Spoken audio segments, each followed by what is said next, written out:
नमस्कार, मी स्नेहा परब। आज मी तुम्हाला कांदा टोमॅटो घालून सिंपली मसाला कसा बनवायचा ते दाखवणार आहे। आता आपण त्यासाठी लागणारे साहित्य पाहूया। मी इकडे या सिंपल्या घेतल्या आहेत। आता आपण यांना सुरीने खोलूया। या विळीवर सुद्धा खोलल्या जातात। त्यांचे जे जॉईंट आहे तिथे आपण कापायचं आहे त्यांना, ते आपोआप उघडल्या जातात। मग हे उकडून सुद्धा करतात, पण उकडल्यानंतर त्याची चव जाते, सर्व पाणी निघून जातं त्याचं, त्यामुळे हे असे कापूनच करायच्या। अशा प्रकारे आपण आता या साफ करून घेतले। आता आपण या रेसिपीसाठी लागणारे साहित्य पाहूया। मी इथे 4 मीडियम साईजचे कांदे बारीक चिरून घेतले। त्यानंतर 2 तमालपत्र, कोथिंबीर, कांद्याची पात, ती ऑप्शनल आहे, तुमच्याकडे असेल तर घातली तरी चालेल, नाही घातली तरी चालेल। 4 मीडियम साईजचे टोमॅटो बारीक चिरून घेतले।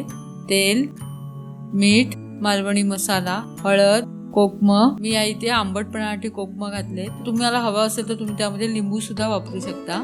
त्यानंतर आलं, लसूण, 1 हिरवी मिरची आणि कोथिंबीर याची जाडसर पेस्ट मी मिक्सर मधून फिरून घेतली। त्यानंतर कढीपत्ता आणि पाणी। मी आता हे गॅस चालू करून मातीचं भांडं ठेवलंय गॅसवर। मातीचं भांडं जास्त तापलं तर ते तडकेल, म्हणून मी आधीच तेल घातलंय।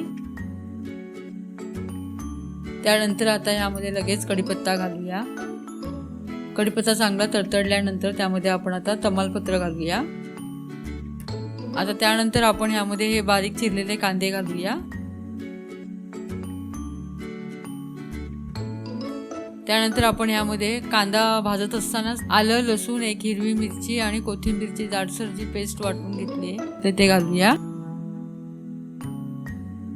आता मी यामध्ये थोडंसं मीठ घालते, जेणेकरून कांदा आपला चांगला लवकर भाजला जाईल आणि त्या कांद्याबरोबर ही पेस्ट सुद्धा चांगली भाजली जाईल। कांदा चांगला भाजत आल्यानंतर त्यामध्ये आता आपण बारीक चिरलेले टोमॅटो घालूया। ते चांगले ढवळायचे आहेत आपल्याला ते। आता आपण 2 मिनिटांसाठी यावर झाकण ठेवूया, आपला कांदा आणि टोमॅटो चांगला मऊ होण्यासाठी। मी आता झाकण काढून बघते। तुम्ही आता हे पाहू शकता, मस्त मऊ झालंय आपली फोडणी सुद्धा। कांदा आणि टोमॅटो चांगला भाजला गेलाय। आता यामध्ये आपण कांद्याची पात घालूया। आता मी इथे पाव चमचा हळद घालते। हे भाजत असतानाच यामध्ये आता मी 3 चमचे मालवणी मसाला घालते। फोडणीतच थोडीशी कोथिंबीर घालून घेण्याने चांगली चव येते, त्यामुळे 2 मिनिटांसाठी आता आपण झाकण ठेवूया। मसाला आणि सर्व त्या फोडणीत छान लागेल। मग 2 मिनिटं झाली, आता आपण झाकण काढूया। आपली फोडणी आता चांगली तयार झाली। आता मी त्यामध्ये शिंपल्या घालते। शिंपल्या घालून झाल्यावर चांगलं ढवळायचं आहे आपल्याला ते। मी इथे आंबटपणासाठी कोकम घातले। तुम्हाला हवा असेल तर तुम्ही त्यामध्ये लिंबू सुद्धा वापरू शकता। आता यामध्ये मी मीठ आणि कोथिंबीर आताच घालून घेणार आहे, कारण नंतर सारखी आपल्याला ती ढवळायची नाहीये।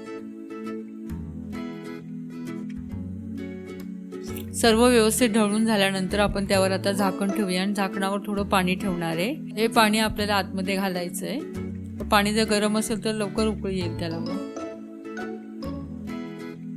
आता 5 मिनिटं झाली आहेत। झाकणावरचं सर्व पाणी तिसऱ्यांमध्ये घालणार आहे।